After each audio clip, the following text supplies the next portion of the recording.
mana kami kuasa hukum dari 3 orang khususnya, yaitu Dr. Tifa, Roy Suryo, dan Pak Rismon. Mohon maaf Pak Rismon kebetulan harus pulang kampung. Mohon maaf.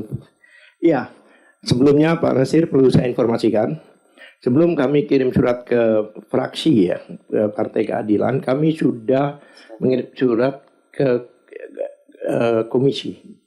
Komisi 3 khususnya, yang mana saya juga pernah sampaikan ke Pak Nasir, yaitu tanggal 15 Juli Pak. Jadi sudah agak lama juga. Karena jujur masalah ini adalah masalah serius Pak, karena ada belasan anak bangsa yang lagi diancam, lagi bisa dikatakan bisa kalau tanda kutip ya, dikriminalisasi. Oleh sebab itu, menurut kami ini harus cepat untuk diatasi dan DPR harus tahu apa yang terjadi. Ya.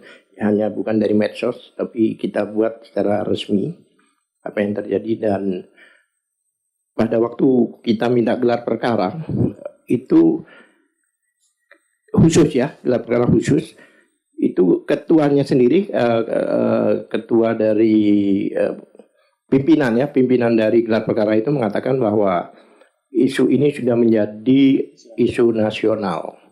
Jadi bukan hanya isu buat orang-orang yang selama ini dilaporkan, dan konon kabarnya ada langkah-langkah berikutnya yang mana kami ingin meluruskan sebagai orang hukum, dan Pak Nasir juga alhamdulillah sebagai orang hukum, kami ingin menjelaskan status yang sebenarnya.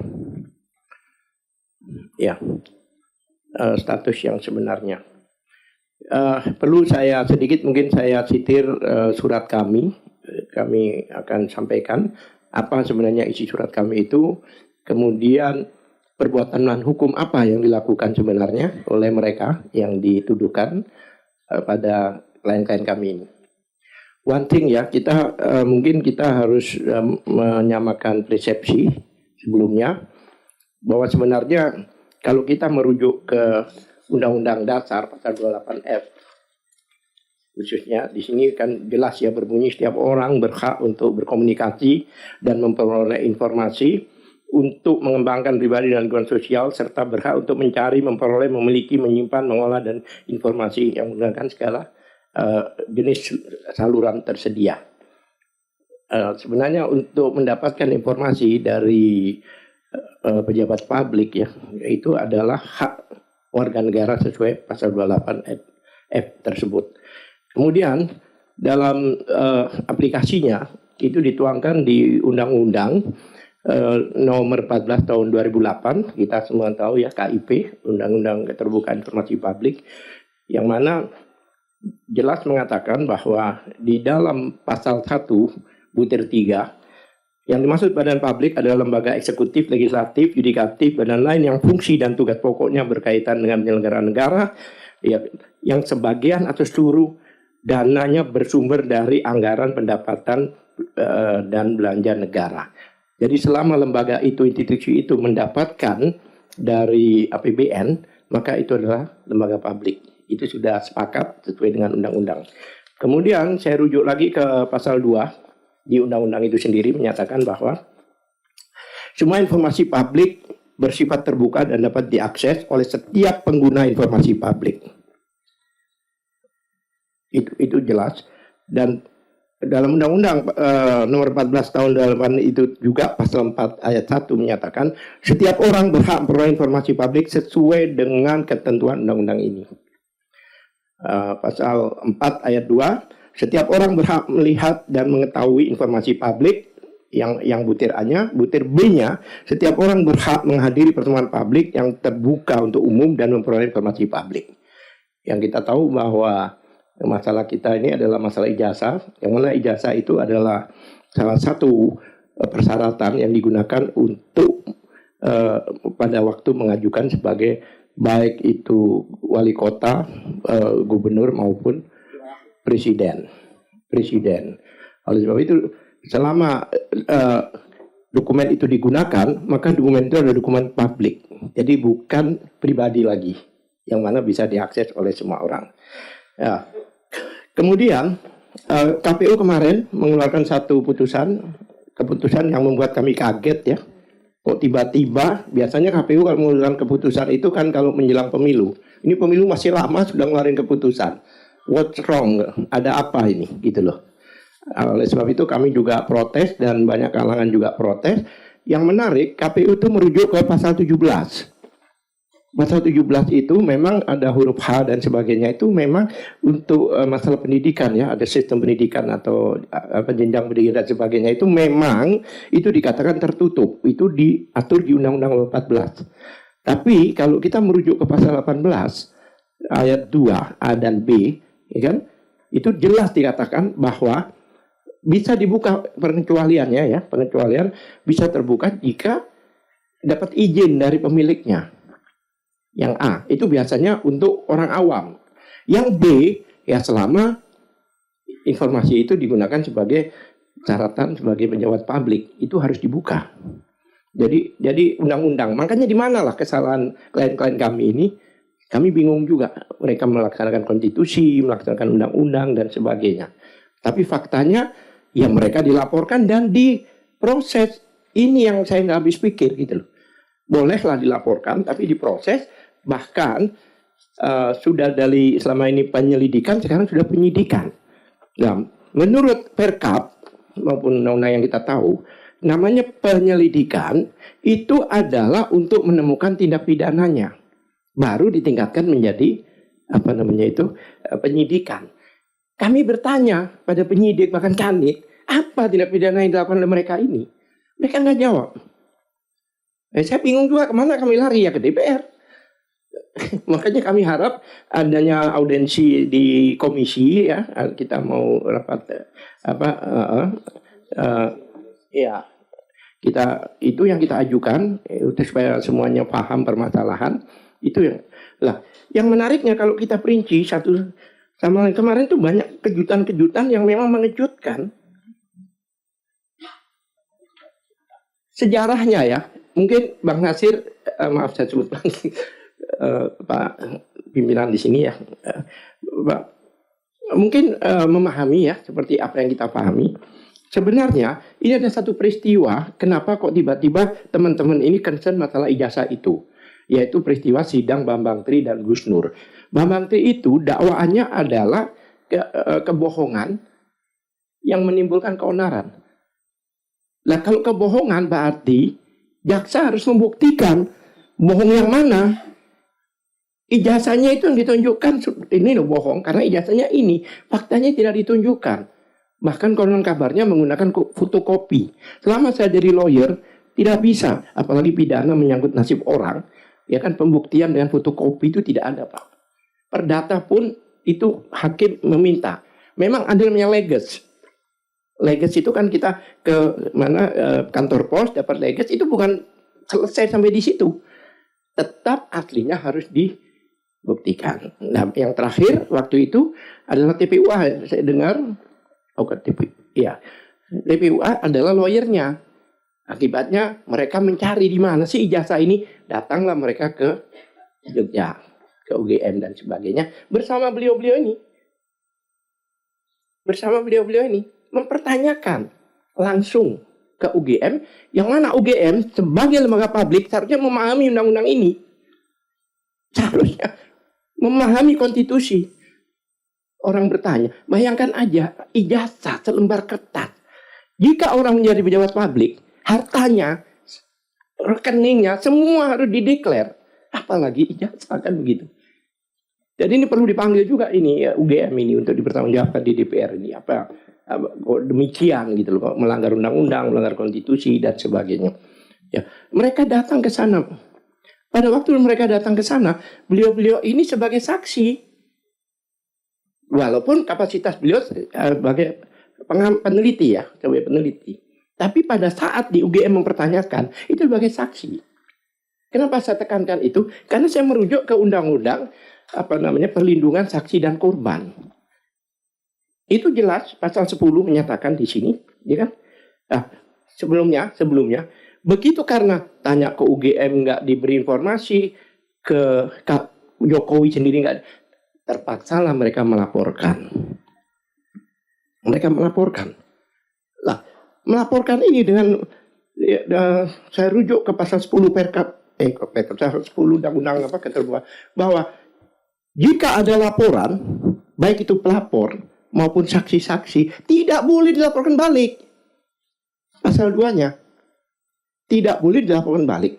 Apalagi dengan pencemaran nama baik. Kebayang nggak setiap laporan kita hantam pencemaran? Tidak ada laporan. Itu sudah ada. Memang bukan di KUHP, di KUHP, tapi di Undang-Undang Perlindungan Saksi dan Korban. Ini dilanggar oleh mereka. Kenapa demikian? Ternyata dengan laporan ini tidak jalan, walaupun awalnya pengaduan, dan pengaduan itu diminta oleh polisi. Mereka mau melapor, diarahkan ke Dumas. Bulan Desember. Berapa bulan setelah itu baru diproses. Berapa bulan dari itu baru diproses. Nah, pada waktu baru diproses itu, kenapa diproses? Karena Jokowi melaporkan. Jadi mereka mau ambil pengujian laboratoriumnya itu di Bareskrim. Oke, ini sudah dilanggar. Oleh sebab itu nggak bisa mereka lanjutkan sebelum ini inkrah. Undang-undang menyatakan sebelum ada sidang inkrah baru terbukti mereka bersalah. Jangan lupa yang dilindungi itu saksi, pelapor dan saksi yang melihat. Itu yang dilindungi oleh undang-undang. Kemudian kejutan lagi. Mereka buat apa? Ijazahnya itu tiba-tiba diperiksa. Biasanya yang meminta pemeriksaan itu pelapor. Tiba-tiba diperiksa ijazahnya. Dan tidak disita. Dikembalikan, dipinjam. 2 hari setelah itu diambil kembali. Kemudian ditayangkan oleh Bareskrim di depan masyarakat. Dikatakan bahwa ini asli, ini buktinya. Gambarnya. Padahal sepemahaman kami, jika pembuktian, contohnya narkoba, senjata, atau kemarin orang yang dikatakan bunuh diri itu digelar. Apalagi foto yang ditunjukkan itu fotokopi dan berlipat. Nah itulah jadi apa ya? Ini sudah bukan masalah mereka ini, tapi sudah masalah bangsa Indonesia. Karena seluruh Indonesia berbicara tentang ini. Tentang inilah. Dalam pengujian laboratorium, Bapak-bapak, perlu saya tekankan Bapak Ibu, ini ada aturan. Aturannya di Perkap. Perkap Kepolisian sendiri yang nomor 10 tahun 2009. Itu jelas. Nah, di dalam Perkap itu, untuk pengujian laboratorium, itu ada syarat. Yaitu Perkap masalah pemeriksaan TKP dan barang bukti secara forensik. Dan itu masih berlaku. Nomor 10 2009 itu masih berlaku untuk laboratorium. Itu ada syarat itu 2, teknis dan formil. Ada 2 syarat, teknis dan formil. Ya teknisnya itu ya seperti tergantung apa yang dilaporkan. Contohnya mungkin kalau seandainya senjata ya senjata yang diperiksa, racun, ya. Nah, di pasal 10 itu jelas menyatakan di Perkap itu sendiri, dan Perkap itu kan peraturan Kapolri. Kebetulan Kapolri, kalau menteri ya peraturan menteri. Ada dalam hierarkis perundang-undangan itu sebenarnya. Karena polisi ya, Kapolri, ya kan?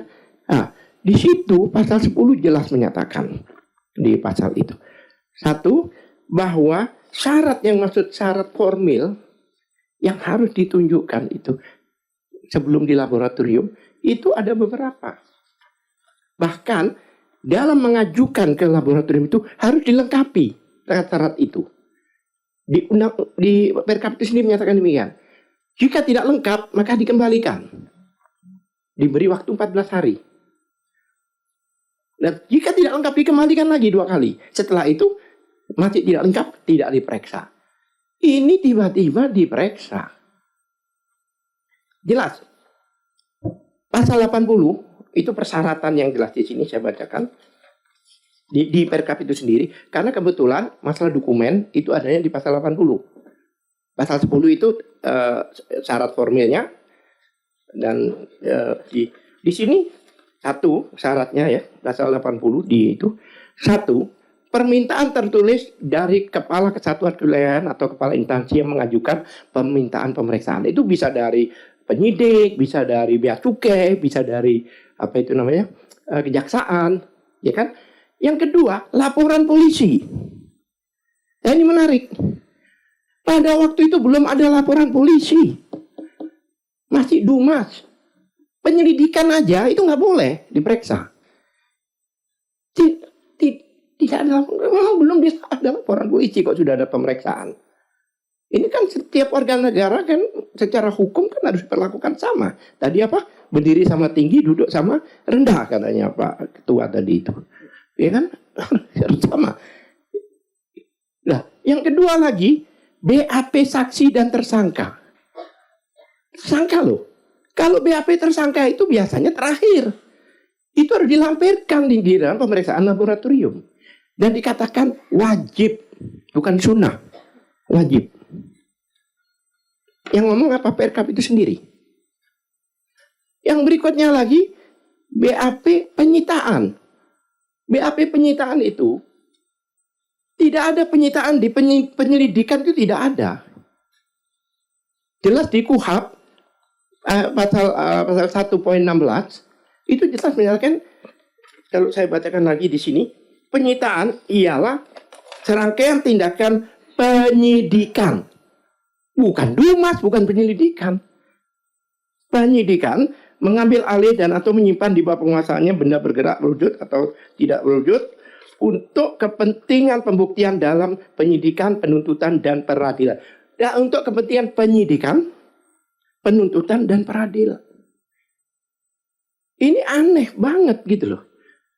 Apa boleh instansi yang diberi kewenangan luar biasa oleh negara sewenang-wenang seperti ini, terus kepada siapa kami harus mengadu? Kalau ini masalah-masalah duniawi mungkin ke Allah Subhanahu wa taala. Ini kan ke sini kita mengadu ini. Itu jelas. Itu hal-hal yang tidak benar. Dan sekarang tiba-tiba penyelidikannya dihentikan waktu penyelidikan dengan alasan sudah sesuai ketentuan yang berlaku. Ketentuan mana? Jelas-jelas ketentuan dilanggar kok. Makanya gelar kemarin itu agak heran. Ada situasi kebatinan yang luar biasa. Gelar khusus, kebayang nggak? Gelar khusus itu semua pimpinan, ada Irwasum, ada bahkan ada DPR. Saya yakin dari Komisi 3 itu. Katanya diumumkan ada DPR. Kemudian ada Ombudsman. Kemudian ada lagi Kompolnas, Komnas HAM, semuanya ada di situ bersama-sama. Oh, tapi saya heran, saya ini sebagai lawyer udah bertahun-tahun tidak pernah gelar seperti itu. Jadi yang bicara cuma Karwasidik, lainnya terdiam. Kok aneh? Mungkin mereka juga nggak nyaman juga ada situasi kebatinan antara oke dan tidak oke gitu loh. Terdiam. Dan yang menariknya ini kan masalah ijazah yang kita gelarkan. Ijazahnya tidak dihadirkan di dalam gelar itu. Kok bisa itu loh? Unit kecil namanya laboratorium itu bisa menghadirkan. Kenapa ini gelar dengan semua jenderal di situ itu tidak bisa dihadirkan? Izin Pak Abdullah Al-Katiri dengan tidak mengurangi hormat gitu ya, karena memang waktu kita terbatas. Jika memang ada dokumennya itu nanti bisa diserahkan ke kami. Sudah saya jelaskan, tapi kan ada beliau juga dari komisi komisi 1 ya Bu. Ya. Maksud saya ini kan masih banyak. Oh ya, oke. Saya putuskan. Saya lanjut. Enggak, artinya pemahaman karena ini ada pelanggaran hukum itu jelas. Jelas pelanggaran hukum. Kalau emang sepakat ya kita sepakat kan gitu. Oke. Deh. Selain itu kemudian ada beberapa orang, ada 5 grup disusupkan sebagai pelapor. Jadi sudah bukan pencemaran lagi, sudah dilarikan ke penghasutan, dilarikan ke hate speech dan ini kan aneh. Ini peristiwa Bambang Tri terjadi kembali. Urusannya ijazah yang nggak keluarnya malah dia kena dia hate speech. Nah, pelapor-pelapor ini dengan 3 pasal. Saya to the point aja.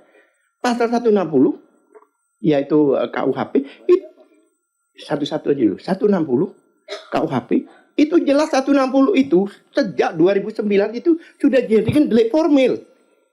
Harus ada kejadian, contohnya bakar mobil itu, orang ada yang bakar. Kalau dulu kan enggak, baru ngomong aja udah kena. Sekarang nggak bisa. Harus ada dampak yang betul-betul atas provokasi. Satu. Kedua, pasal 28 ayat 2. Pasal 28 ayat 2 itu sudah banyak dibawa ke DPR ini dulu. Banyak mengkriminalisasi ulama dan tokoh. Apa yang terjadi? Oke, ada penghasutan berdasarkan sara.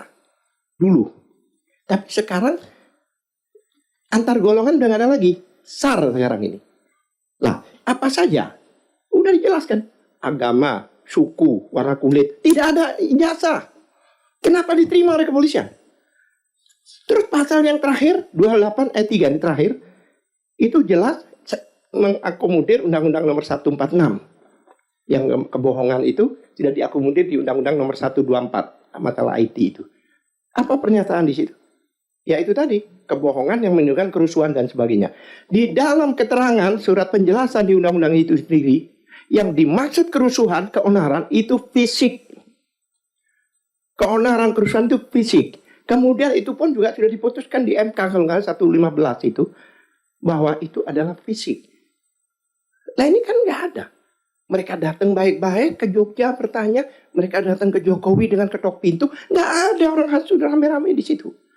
Baiklah, saya yakin udah dibaca oleh Komisi 3 karena ini sudah tertuang di terus satu hal lagi, kemarin dalam pencabutan Pak Ketua, dalam pencabutan kemarin di KPU, hanya satu dikatakan bahwa oke, boleh dibuka jika dapat izin dari yang bersangkutan, tapi yang B-nya nggak dibaca.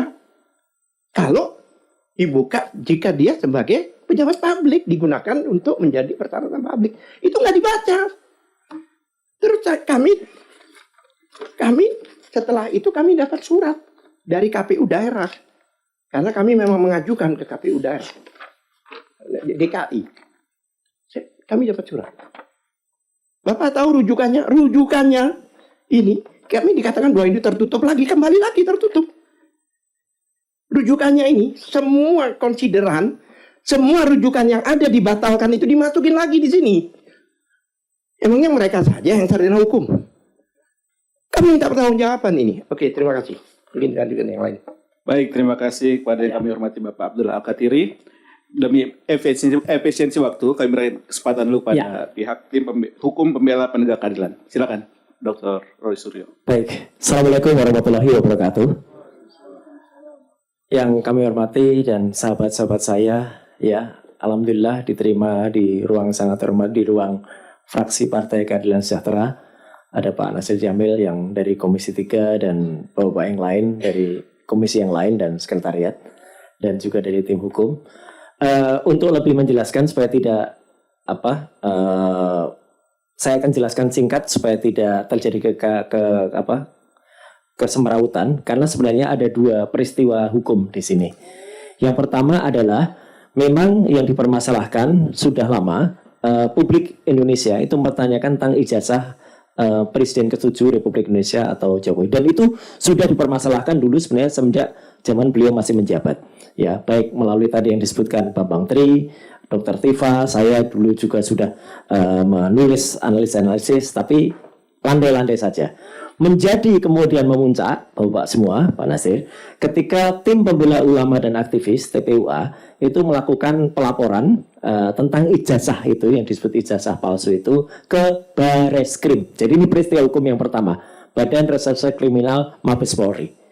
Tapi itulah peristiwa yang kata Pak Abdullah Al-Katiri tadi hanya ditindaklanjuti sebagai dumas, pengaduan masyarakat.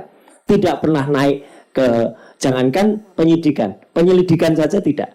Jadi itu hanya sebagai dumas.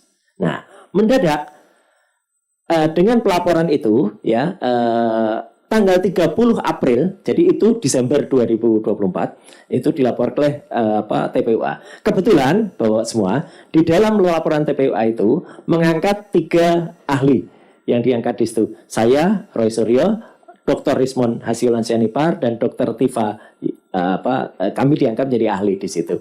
Nah, oleh karena itu kami yang diminta, dan tapi sampai dengan detik ini kami pun belum pernah diperiksa sebagai ahli di Bareskrim. Jadi itu peristiwa hukum yang pertama. Nah, supaya tidak miss ya. Tiba-tiba tanggal 30 April Presiden ke-7 Indonesia Jokowi melaporkan kami ini ya, dan akhirnya ditambah dengan 9 orang lain, termasuk beberapa ada di ruangan ini, ada Michael, kemudian ada Abraham Samad, ada juga beberapa teman lain. Ada 12 orang ya, itu dilaporkan termasuk YouTuber dengan tuduhan pencemaran nama baik. Itu yang ada di Polda Metro Jaya. Jadi ini ada 2 kasus nih, Bareskrim dan Polda Metro Jaya. Terus yang disampaikan tadi oleh Pak Abdul Al-Qatir dengan panjang lebar tadi, yang Bareskrim tiba-tiba gerak setelah 30 April. Padahal tidak ada peningkatan status apa, nggak ada. Itulah makanya ini pelanggaran Perkap. Karena statusnya masih Dumas, tapi kok bergerak sampai meriksa lapor segala. Dan menariknya, dihentikan pelaporan TPUA itu setelah gelar perkara tanggal 22 Mei. Dan ketika gelar perkara itu lucu sekali. Semua bukti tidak ada yang fisik yang tadi dilaporkan, semuanya hanya digital, dan digital itu banyak sekali salahnya yang akhirnya kami temukan, dan semuanya izin itu sudah akhirnya kami bisa menulis buku 700 halaman, kronologinya ada di sini semua. Dan sekarang ini yang kami mohonkan, ya, dan dalam gelar itu UGM tidak hadir. Kemudian kami sempat minta gelar perkara ulang, disetujui gelar perkara di Bareskrim, tapi itu tadi tidak jelas juga, bahkan hanya naratif saja gelar perkara ulang. Nah, yang kami mohonkan supaya singkat Bapak-bapak, ya, peristiwa di Polda Metro Jaya jalan terus. Bahkan konon kabarnya disebut dan diancam-ancam minggu ini ada peningkatan kasus karena sudah naik sidik, kami akan menjadi tersangka. Itu. Jadi kami yang 12 orang yang dilaporkan itu. Dan pelapornya bukan hanya Jokowi, tadi yang disampaikan Pak Abdul Qadir. Jokowi melaporkan dengan 310-311 ya, pencemaran nama baik dan fitnah. Kemudian dengan 160 yaitu ada rombongan lain tiba-tiba nggak ada legal standingnya, melaporkan kami dengan penghasutan. Bahkan yang paling sadis melaporkan kami dengan pasal 32 dan 35 Undang-Undang ITE. Kebetulan saya ikut membuat Undang-Undang ITE itu dulu ketika di Komisi 1 Pak Nasir Jamil. Itu bukan untuk itu adalah untuk dokumen yang dipalsukan. Kami ini tidak memalsukan dokumen, tapi malah dituduh membuat dokumen asli jadi palsu gitu, karena dianggap dokumen aslinya nggak pernah keluar kok. Roy Suryo, Dr. Tifa dan Respon bisa mengeluarkan dokumen itu, dokumennya ada. Lah kalau itu caranya harusnya Mabes Polri pun juga kena gitu loh. Karena menampilkan dokumen yang Dan itu dokumen publik. Dan itu dokumen publik sesuai dengan Undang-Undang Keterbukaan Informasi Publik. Nah, singkat kata itu Bapak supaya clear. Jadi ada 2 peristiwa hukum. Yang satu yang pelaporan kami justru dihentikan. Jadi nanti sidangnya itu akan terjadi pasti. Ijazah itu tidak akan tampil. Karena yang dikejar adalah hanya pencemaran nama baik dan fitnah. Dan ini sudah terjadi presidennya di beberapa persidangan perdata yang dilaporkan juga. Ya, semuanya diselesaikan atau pengadilannya tidak berani meneruskan dengan NO. Ya, nah NO ini saya harus minta Bu Kurnia untuk menjelaskan NO. Need Jadi di pengadilan tidak berwenang untuk menentukan. Nah itu jadi kami makanya mengatakan dikriminalisasi. Kami pernah sowan juga ke Komnas HAM dan juga kami menunggu responnya karena kami diminta data terus oleh Komnas HAM itu Pak Nasir. Tapi ya cuma diminta data terus ya. Nama, KTP, apa CV, terus riwayat gitu. Tapi ya belum Saya kira itu Bapak supaya jelas dan efektif waktunya. Sekali lagi terima kasih banyak atas waktunya. Saya tahu waktunya sangat-sangat terbatas, tapi yang kami harap insya Allah fraksi Keadilan Sejahtera bisa menjadi pelopor pionir membawa ini ke rapat dengar pendapat umum atau audiensi di Komisi 3, Komisi 1 ataupun Komisi 10. Kami ada surat juga. Terima kasih. Wassalamualaikum warahmatullahi wabarakatuh. Waalaikumsalam warahmatullahi wabarakatuh. Terima kasih Dr. Rorsiro. Silakan Dr. Tifa juga. Bismillahirrahmanirrahim. Assalamualaikum warahmatullahi wabarakatuh. Ya, saya menyambung kepada Pak Abdul Al-Qatiri dan Pak Roy Suryo dari sisi pemahaman kami selama kurang lebih 5 bulan ya. mendapatkan pengalaman pertama mengalami kriminalisasi. Dan nggak tanggung-tanggung, yang mengkriminalisasi kami adalah Saudara Joko Widodo yang pernah jadi presiden ke-7. Ya, jadi kayaknya lama-lama juga kami pikir kok lawan kami setimpal nih ya. Gitu ya. Jadi nggak main-main ini, kita dikriminalisasi oleh Joko Widodo yang pernah jadi presiden gitu ya. Nah, Pak Abdullah Al-Katiri beserta dengan ke-15 kuasa hukum yang hadir di sini menjalankan peran mereka untuk melindungi kami dari upaya kami ditersangkakan maupun kemudian akhirnya mungkin ditahan. Karena yang nanti akan maju adalah pasal-pasal besar.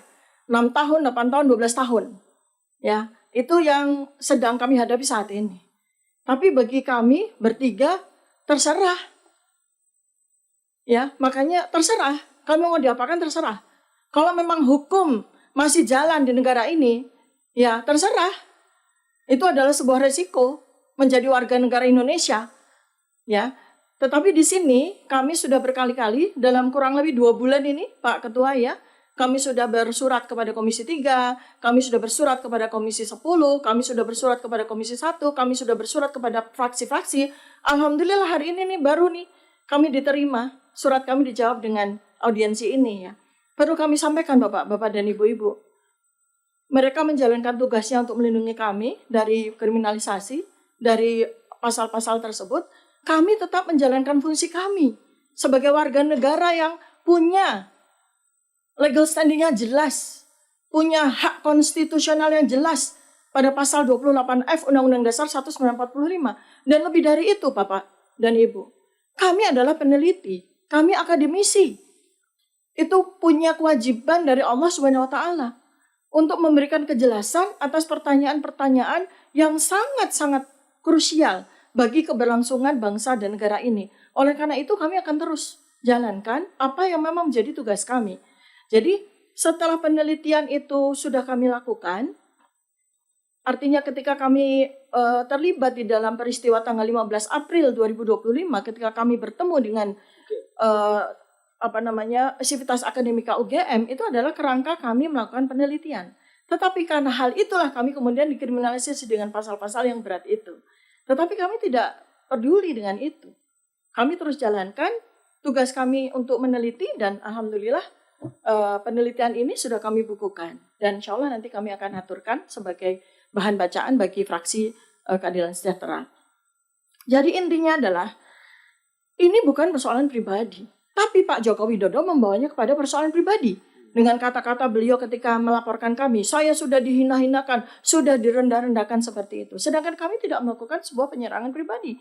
Ini adalah marwah penelitian. Ini adalah bagaimana kita akan menjawab tentang ijazah Presiden Joko Widodo itu asli atau tidak. Dari sisi kami, sudah kami jawab di buku ini, bahwa ijazah memang palsu. Sesuai dengan kaidah scientific base, sesuai dengan kaidah ilmiah. Ya. Nah kemudian ini yang sedang saat ini kami perjuangkan Bapak. Seandainya fraksi Keadilan Sejahtera, Dewan Perwakilan Rakyat, wakil kami, membiarkan kami dikriminalisasi, membiarkan kami dihukum 6 tahun, 8 tahun, 12 tahun, itu terserah kepada nurani Bapak dan Ibu semuanya. Kami tidak peduli Pak. Termul-termul, orang-orang bayaran dari Pak Joko Widodo terus-menerus mengancam kami. Dengan kami nanti bakal dipenjara dan sebagainya. Bahkan mungkin Bapak dan Ibu melihat ya ketika kami bertiga di media, di TV, di podcast, mereka terus menyerang kami dengan menakut-nakuti bahwa kami akan dipenjara. Kami katakan di sini kami tidak peduli Pak. Kami lebih takut sama Allah Subhanahu wa taala. Kami sebagai ilmuwan, sebagai orang yang memiliki ilmu, kalau kami diam, kami ini setan bisu, dilaknat Allah Subhanahu wa taala. Maka kami nggak mau dilaknat Allah Subhanahu wa taala. Jadi saya dalam hal ini kami ya ingin menyampaikan kepada fraksi, mohon kiranya membantu kami untuk mendorong komisi-komisi yang sudah kami surati, mulai dari Komisi 3, Komisi 10, dan Komisi 1, mendorong untuk rapat dengar pendapat umum. Disitulah ada kesempatan buat kita sebagai warga negara untuk menyampaikan, dan kita juga mendorong agar Kapolri dipanggil, Rektor UGM dipanggil, dan KPU dipanggil. Sebagaimana yang kita semua sudah tahu, kalau memang ijazah Jokowi ini memang gaib Dan kemudian yang ada di KPU yang didaftarkannya di Wali Kota Solo, di Jakarta sebagai gubernur, dan di pusat sebagai presiden itu adalah palsu, maka orang-orang ini yang seharusnya dipidanakan. Bukan kami-kami yang melakukan penelitian dan kami yang membongkar kepalsuan dari dokumen tersebut. Kan seharusnya begitu ya Bapak-Bapak ya. Anda logikanya kan begitu. Yang melakukan pidana siapa sih? Yang melakukan perbuatan kriminal itu siapa sih? Nah ini kan yang 5 bulan ini Bapak dan Ibu ya. Peristiwa ini udah berjalan. Mulai dari bulan 30 April 2025 sampai sekarang 30 September 2025. Tepat 5 bulan. Tetapi DPR masih berdiam diri. Kami sudah bersurat berkali-kali DPR. Alhamdulillah ini menurut saya ini adalah jalan Allah SWT. Kami akhirnya bisa bertemu dengan fraksi keadilan sosial. Mudah-mudahan dengan pertemuan fraksi keadilan sejahtera. Mudah-mudahan fraksi keadilan sejahtera benar-benar berkeadilan untuk bersama-sama dengan kami nih rakyat, warga negara yang menjalankan hak konstitusionalnya. Mendorong Dewan Perwakilan Rakyat mendengarkan apa yang saat ini menjadi perjuangan bagi kami untuk menegakkan keadilan dan kebenaran. Sekian dan terima kasih. Saya sambil bicara, saya sambil berdoa. Semoga apa yang saya sampaikan ini mendapatkan ridho. Dan mudah-mudahan apabila ada yang salah, saya mendapatkan ampunan dari Allah SWT. Dan mudah-mudahan apa yang saya katakan ini membuka hati nurani dari Bapak dan Ibu para wakil rakyat untuk bersama-sama dengan kita memperjuangkan keadilan dan kebenaran. Wabillahi taufiq wal hidayah. Assalamualaikum warahmatullahi wabarakatuh. Waalaikumsalam warahmatullahi wabarakatuh. Terima kasih Dr. Tifa. Yang lainnya? Langsung Prof. Keren cadas. Silakan Prof. Boleh ngomong kan Bang? Assalamualaikum warahmatullahi wabarakatuh. Saya ini kenal sama Bang Nasir tuh nggak lama, baru 25 tahun aja kayaknya. Yang jelas dari tahun 1999. Beliau yang membuka jalan ke Tengku Abdul Safi almarhum ya waktu itu, tahun 1999. Jadi biar tidak mengulang, Ibu-ibu dan Bapak sekalian, saya mencatat mengenai isu yang ingin saya raise adalah potential abuses atau paling tidak menjalankan prinsip good governance, clean government dari lembaga-lembaga ini. Itu yang penting dalam kasus ijazah ini. Pertama adalah Polri. Kalau kita ikutin kasus ijazah ini, Polri sama sekali tidak mengikuti jalan tata kelola pemerintahan yang baik. Bahkan ada kecenderungan abuses, ya, melakukan abuse of powers. Kenapa begitu? Kita tahu bahwa sebenarnya tadi sudah dijelaskan ada 2 level kasus. Kasus yang pertama adalah kasus di Bareskrim. Kasus di Bareskrim itu adalah kasus pengaduan dugaan penggunaan ijazah atau dokumen palsu pasal 263 KUHP dengan ancaman hukuman 6 tahun. Itu di Bareskrim. Kemudian kasus berikutnya adalah kasus di Polda Metro Jaya, di mana beliau bertiga ini plus Rismon diadukan dengan menggunakan 2 jenis pasal, delik-delik aduan dan delik umum. Nah, Pak Jokowi ketika mengadukan beliau bertiga dan teman-teman lainnya ternyata banyak yang dilaporkan, tapi tidak ngaku, itu menggunakan 2 jenis pasal, pasal-pasal delik aduan dan pasal-pasal delik umum. Jadi delik aduannya itu ya ancaman hukumannya paling cuma 9 bulan. Kemudian 4 tahun. Intinya kalau dikenakan beliau ini nggak mungkin ditahan, tidak bisa ditahan. Tapi rupanya ditumpangnya dengan pasal lain. Pasal 32 Undang-Undang ITE dan pasal 35 yang ancaman hukumannya 8 dan 12 tahun. Itu sudah triknya. Lalu selain Pak Jokowi ada pihak lain. 5 pihak lain yang juga mengadukan beliau, termasuk salah satu bertiga dan lain-lainnya, menggunakan ini bukan delik aduan, tapi delik umum. Delik umum yang diadukan itu pasal 160 KUHP, kemudian pasal 28 ayat 2 dan pasal 28 ayat 3. Jadi ancaman hukumannya itu di atas 5 tahun semua, 6 tahun, 6 tahun, 6 tahun. Nah, itulah yang kemudian proses oleh Polda Metro Jaya. Di tengah jalan kita tahu bahwa Bareskrim menghentikan kasus ini dengan berbagai alasan, katanya tidak cukup bukti. Bukti yang dibawa mereka ini adalah bukti sekunder, nggak bisa dijadikan bukti. Padahal kalau kita melihat pasal 184 KUHP, itu masa sih, ya kan? Ahli semua nih berdua ini, ya kan? Saksi, itu Pak Kasmujo itu saksi itu. Salah satunya kan, Kasmujo yang katanya, wah ini dosen pembimbing saya, skripsi, galak bener ternyata. Itu kan bisa jadi saksi. Jadi ahli, surat dokumen itu sendiri. Kemudian juga keterangan nanti terdakwa ya, kalau sudah jadi terdakwa dan lain sebagainya. Jadi tidak masuk akal kalau dikatakan dalam kasus ijazah palsu ini, Bareskrim kesulitan mendapatkan alat bukti. Itu nggak masuk akal. Nah, kasus ini kemudian dihentikan. Yang ditindaklanjuti adalah kasus pencemaran atau delik umumnya. Padahal kalau kita lihat kausa primanya apa? Kausa primanya adalah soal ijazah palsu. Kasus pencemaran atau delik-delik umum tadi itu bisa lanjut kalau terbukti beliau ini memang ngawur. Ya kan? Tetapi kalau memang terbukti, masa menghukum orang yang kemudian benar apa yang dia katakan? Apalagi dalam delik-delik aduan tersebut kan terkandung pasal yang mengatakan bahwa kalau mereka berbuat untuk kepentingan umum, nggak bisa dipidanakan. Ya kan? Lalu putusan MK mengatakan terhadap pasal 27A, nggak bisa ngadu orang. Ya, kalau dia masih jadi pejabat publik.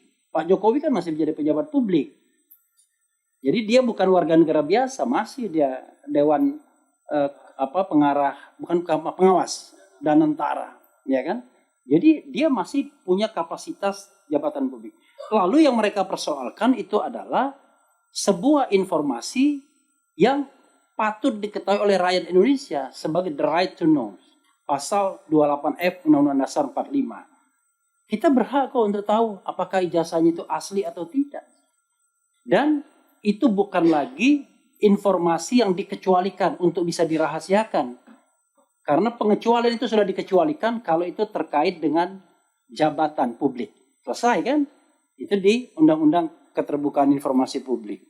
Jadi ada potential abuses yang dilakukan oleh Polri dengan memproses kasus delik aduannya tapi tidak memproses kasus yang ijazahnya apakah kemudian ini bisa memenuhi informasi publik atau tidak. Kemudian potensial abuses kedua dilakukan oleh UGM, Universitas Gadjah Mada, yang kami ini Gajah Mada semua ini.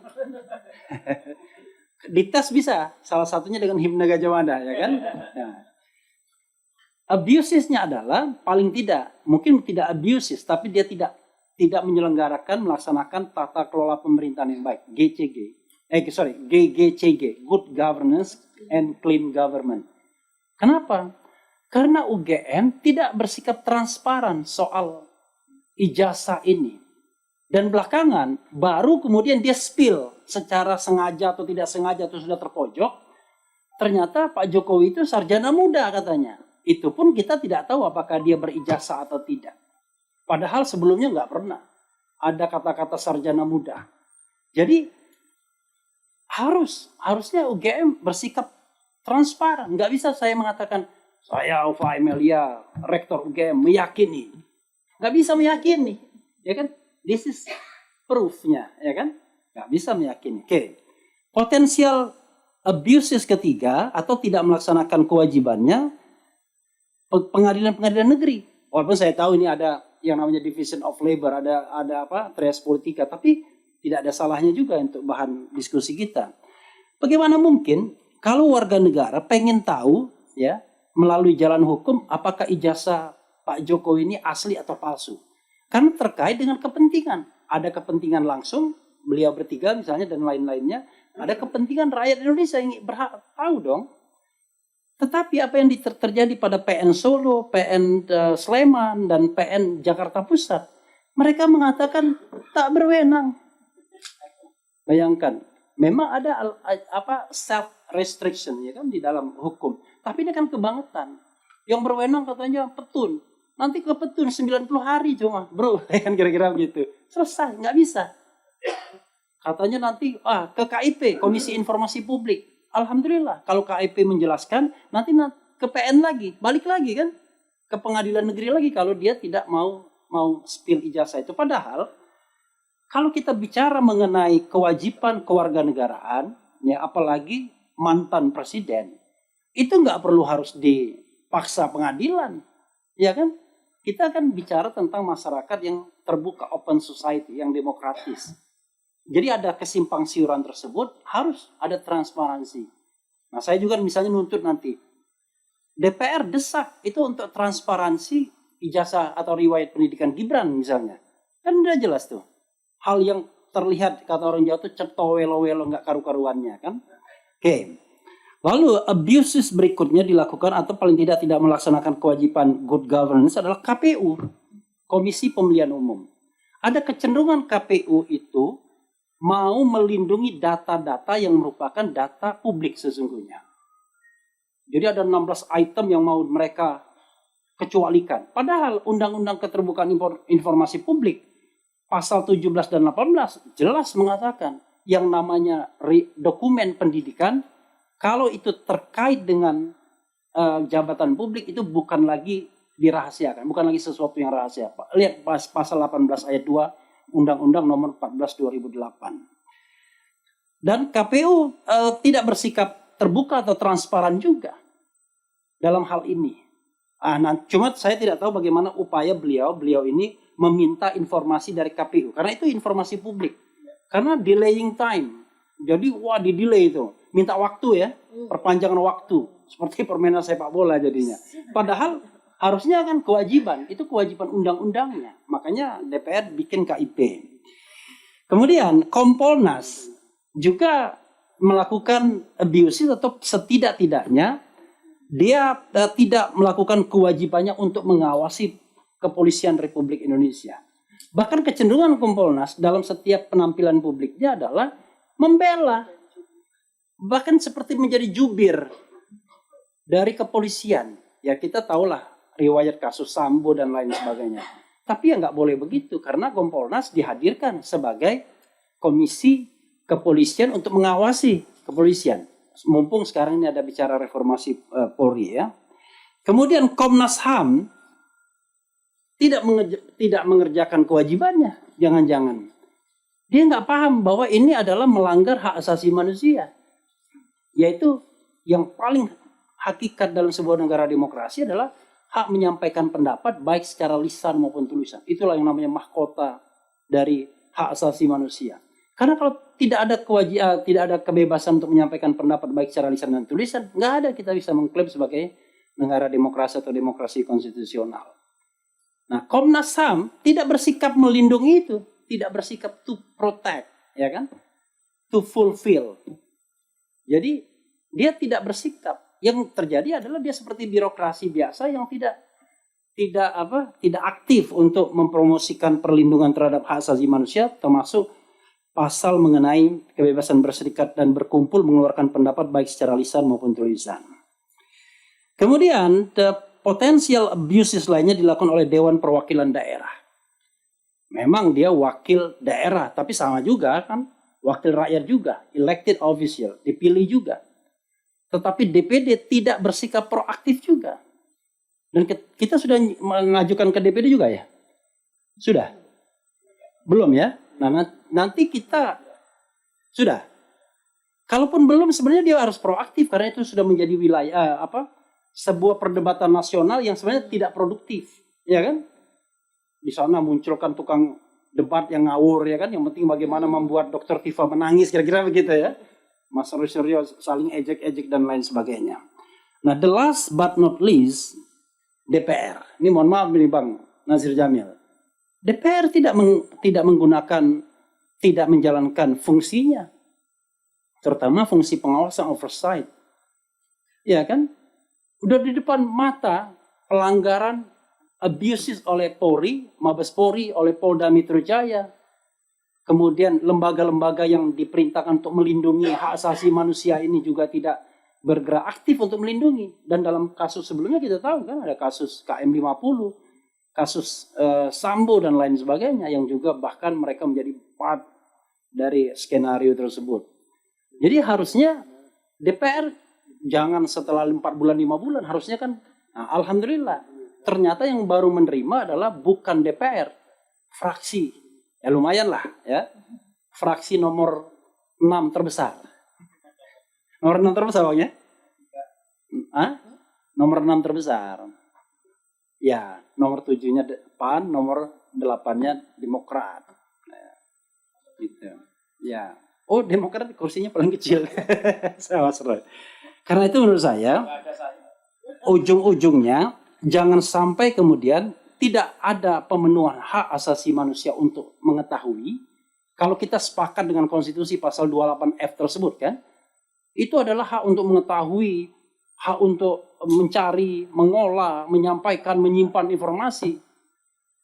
Maka kemudian yang akan dijalankan oleh polisi malah sebaliknya, yaitu melakukan pelanggaran hak asasi manusia dengan meningkatkan kasus ini dengan potensial ada orang yang bakal ditangkap, ditahan dan lain sebagainya dan lain sebagainya. Nah, mudah-mudahan dari sini DPR bisa berjalan beriring bersama kita untuk mengungkap kasus ini sebagaimana adanya yang kita butuhkan, yaitu sebuah kejelasan apakah ijazah Jokowi adalah ijazah palsu atau tidak, dan soal konsekuensinya nantilah kita bicarakan, termasuk juga dengan anaknya.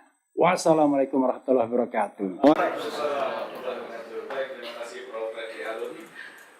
Mohon maaf Bapak Ibu karena memang waktu kita terbatas. Oke, siap. Karena ini sudah kemari kami jadi harus komprehensif Pak penjelasan kami. One thing ya, pada waktu DPR diundang itu sampai akhir mengikuti gelar itu sampai malam.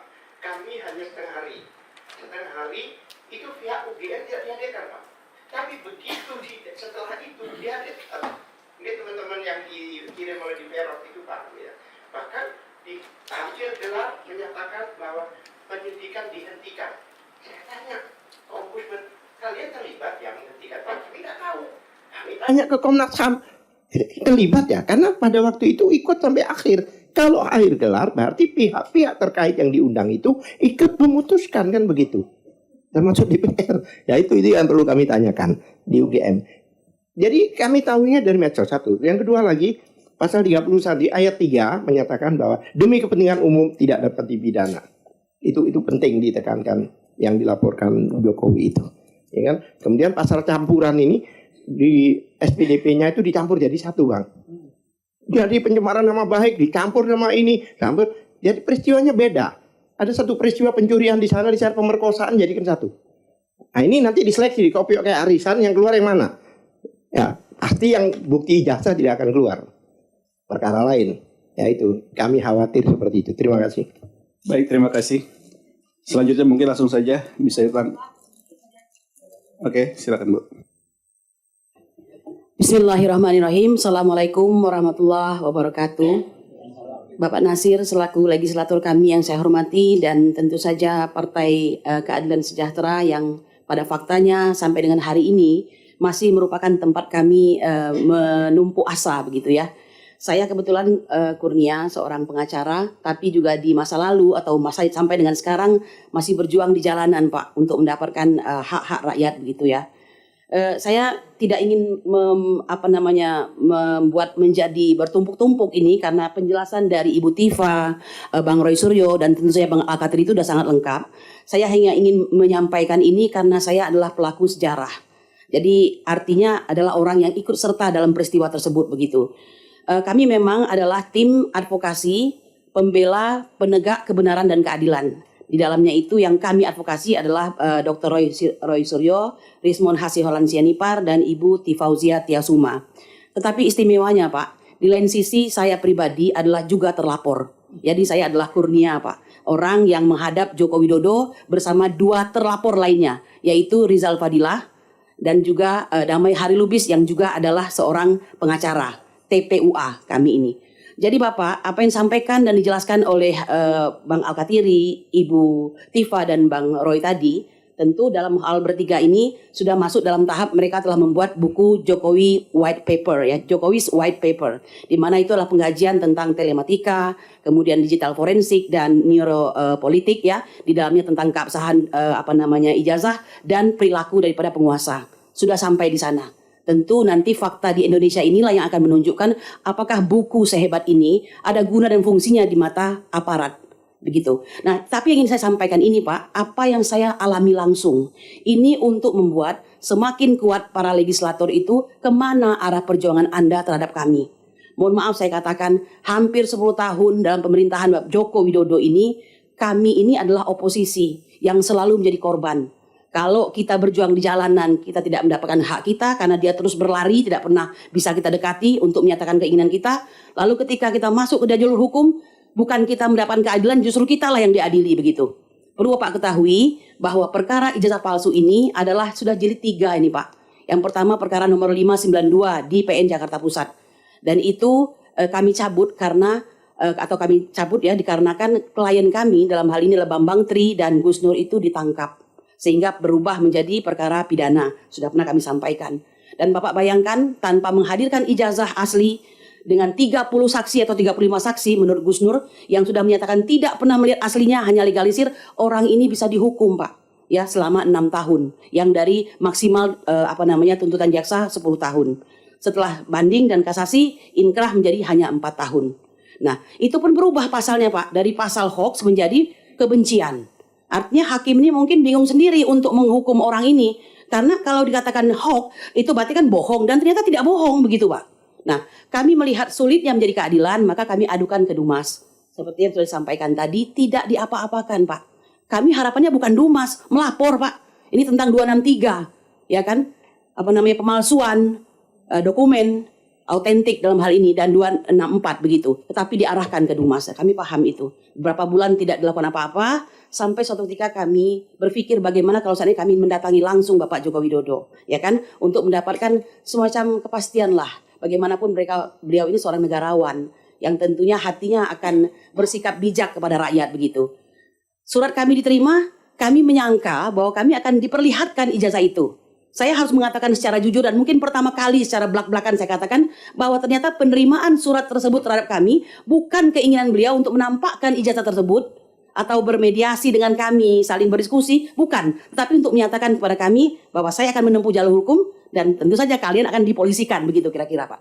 Itulah yang sampaikan. Dan itu fakta terjadi. 30 April sebelumnya sudah melakukan pelaporan dengan istilah Jawa itu nabok nyilih tangan.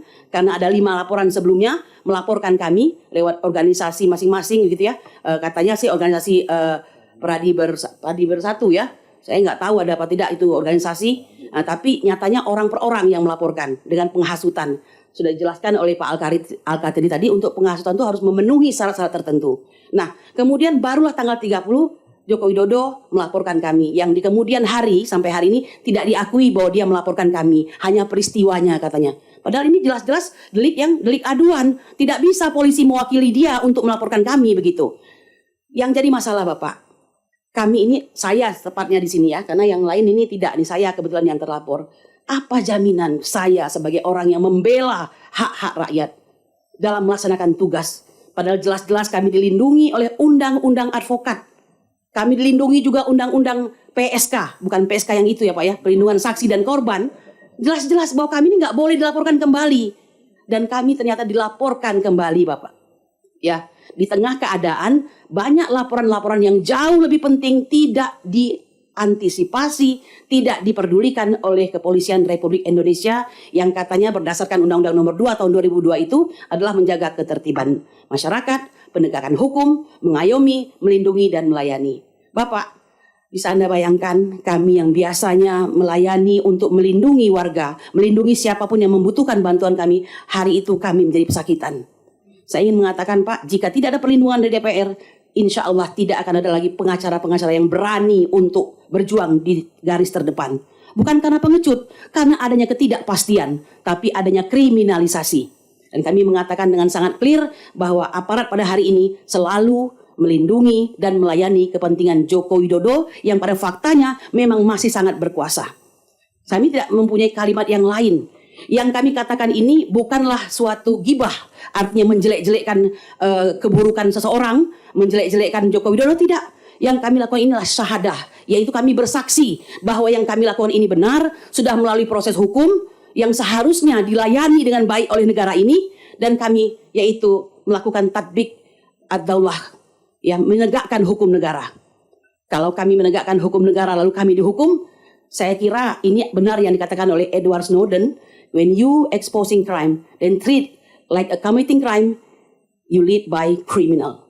Kami tidak ingin seperti itu, Pak, tapi tanda-tandanya sudah terjadi. Bahkan secara tidak langsung ada yang mengatakan tertundanya kami dijadikan tersangka ini dikarenakan ada peristiwa pelindasan almarhum Afan Kurniawan oleh kendaraan rantis tersebut. Ini sungguh sangat mengerikan, Pak, penegakan hukum yang seperti ini. Kesempatan bertemu Anda tidaklah gampang. Bahkan saya pernah terjengkang di depan dahulu ketika ingin bertemu dengan Ibu Puan Maharani. Dan hari ini terima kasih kembali kepada PKS. Kami menaruhkan asa kami di hadapan Bapak. Tidak main-main, Pak. Negara ini sudah hancur lebur dalam penegakan hukum. Kepada Bapak Nasir, ya, yang hanya bisa saya lihat di televisi, you look younger than by day, I think. Dan saya berharap semangatnya pun semakin muda, Pak. Tolong, Pak, bangsa ini lewat tangan Bapak. Karena beberapa periode Anda terpilih, itu pertanda bahwa Allah mempercayakan kepada Anda dan kawan-kawan. Demikian. Subhana rabbika rabbil izzati amma yasifun. Wassalamualaikum warahmatullahi wabarakatuh. Baik, terima kasih Ibu.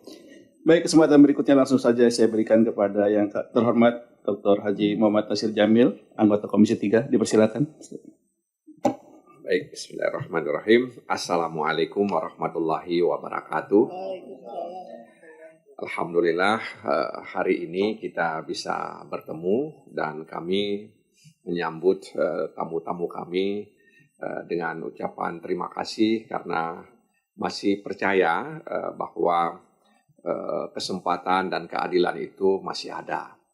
Nah, karena itu memang tidak mudah untuk memperjuangkan dan mendapatkan keadilan yang hakiki karena memang sebahagian orang mengatakan bahwa keadilan itu hanya ilusi.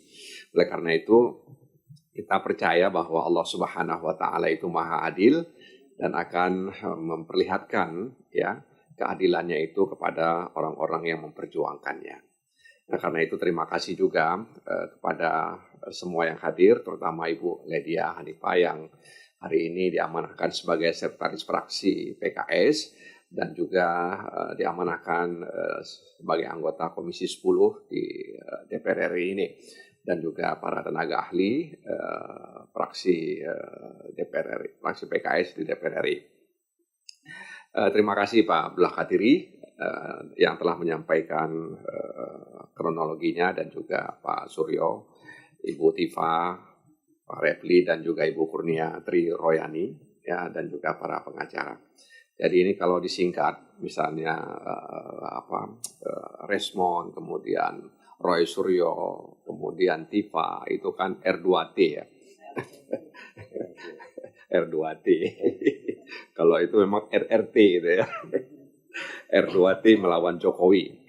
Jadi kami terima kasih sekali lagi sudah mendapatkan penjelasan karena memang selama ini kami menyimak dari berbagai macam pemberitaan ya baik di media sosial maupun di media-media mainstream gitu ya.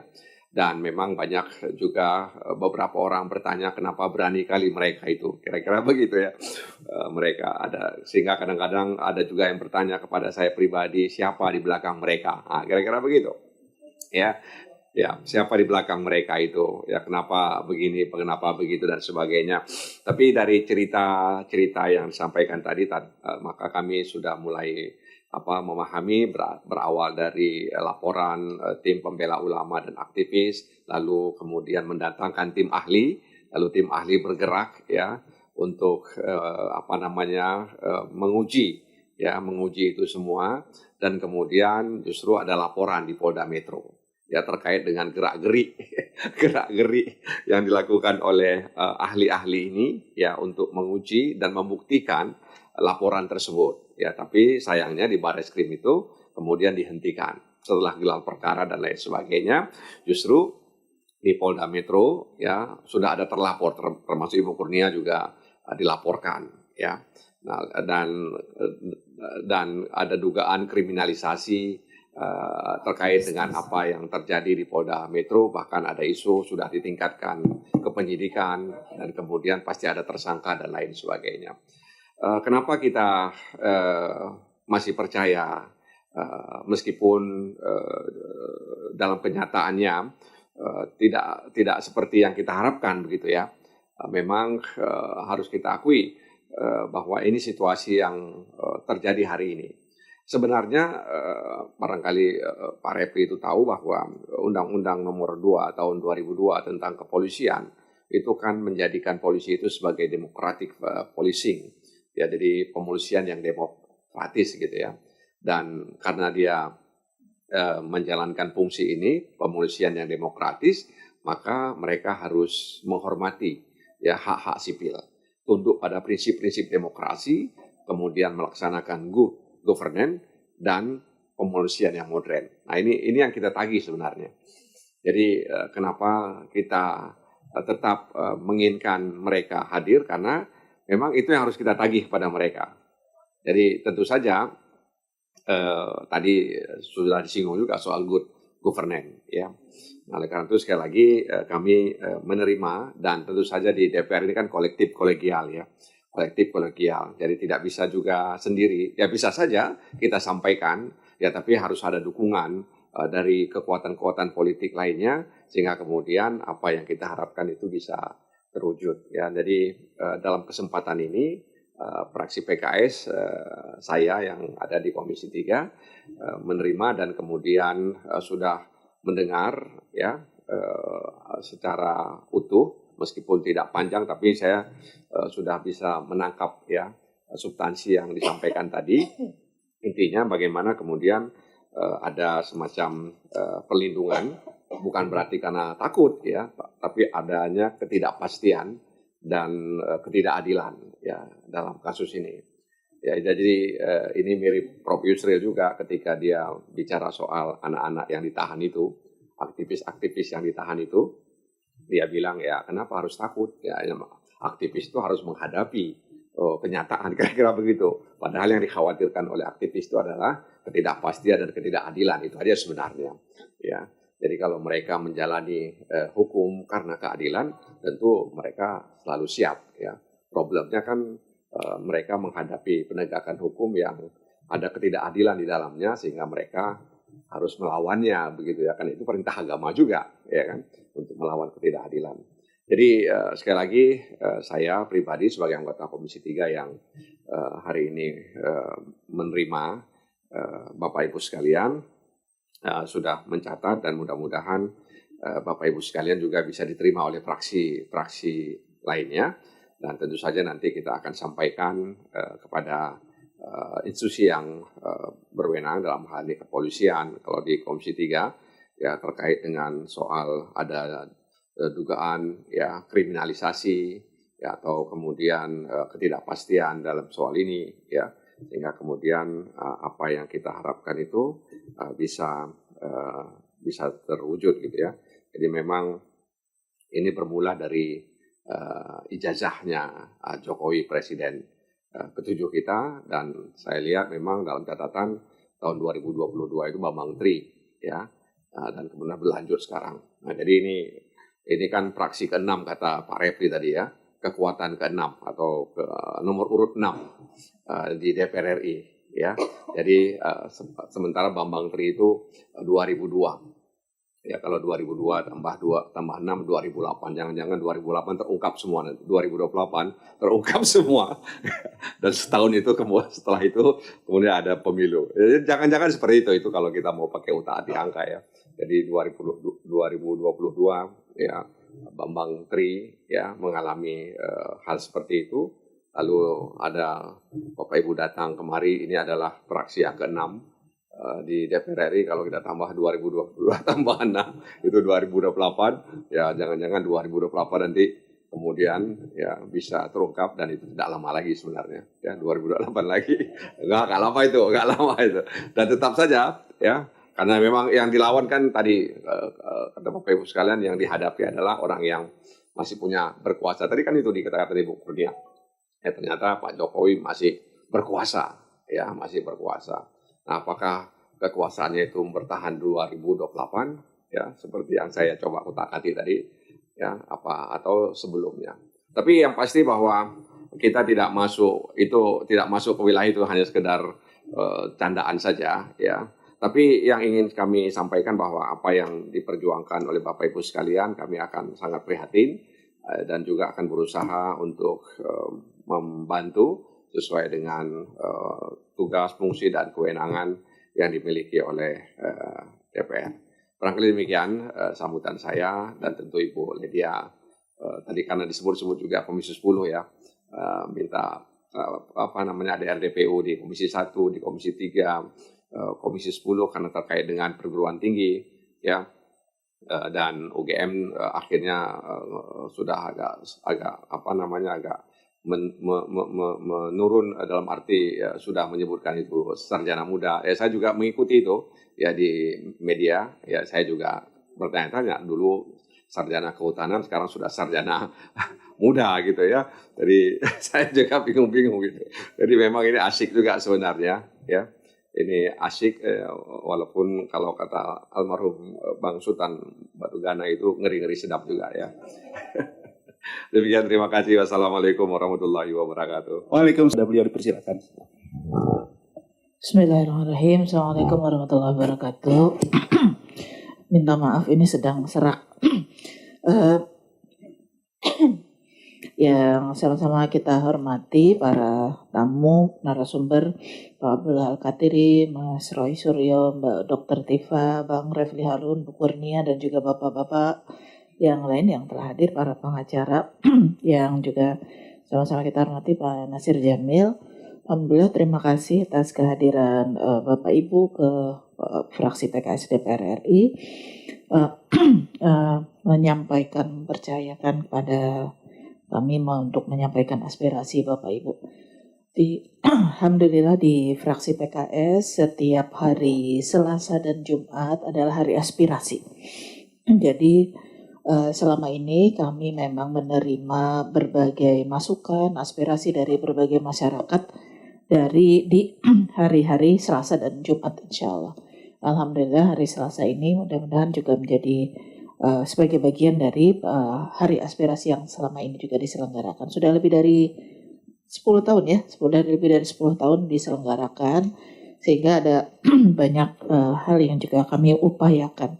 Tentu sebagaimana yang disampaikan oleh Bang Nasir Jamil tadi, ada banyak hal yang tidak bisa diperjuangkan sendirian, tetapi memang harus bersama-sama dan juga dipahami oleh teman-teman dari fraksi lain, meskipun kami termasuk yang pertama didatangi oleh Bapak Ibu. Insya Allah juga kita akan mempertimbangkan untuk juga supaya bisa dikomunikasikan dengan komisi-komisi terkait dengan masukan-masukan Bapak Ibu. Terima kasih memberikan banyak penjelasan, dan bahkan saya nggak nyangka ternyata udah setebal itu bukunya sudah diselesaikan. Dengan tadi disampaikan Dr. Tifa dengan penelitian dan lain sebagainya. Jadi satu tradisi barangkali yang belum banyak ada adalah selama ini kita menerima aspirasi, tetapi juga secara detailnya dalam bentuk publikasi buku dan lain sebagainya memang umumnya bukan terkait dengan yang bersangkutan. Jadi ini jadi bagian yang juga menjadi khasanah bagi kami ya, untuk mengembangkan bagaimana sesungguhnya hari aspirasi itu kemudian bisa dilanjutkan. Alhamdulillah di DPR juga sekarang ada badan aspirasi masyarakat, itu juga diantaranya didorong dari tadi, tidak mungkin hanya 1-2 fraksi yang menerima aspirasi, tetapi harusnya DPR sebagai satu institusi juga bisa membuka hari bagi masyarakat untuk menyampaikan aspirasi. Ya, alhamdulillah ini jadi bagian yang menjadi komitmen PKS untuk menerima aspirasi dari masyarakat. Mudah-mudahan juga nanti kita bisa terus melangkah untuk memperbaiki segala macam hal yang menjadi concern dari kita semua berkaitan dengan keadilan dan kesejahteraan. Sekali lagi terima kasih atas kehadirannya. Mudah-mudahan jadi kebaikan bagi kita semua. Salam dari Pak Ketua Fraksi, karena hari harus memimpin rapat di Komisi 4. Saya minta maaf juga tadi kita bertukar dulu ke komisi dulu terus baru ke sini.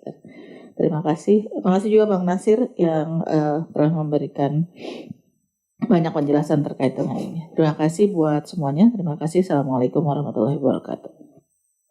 Izin boleh interupsi semenit saja. Satu menit, Pak.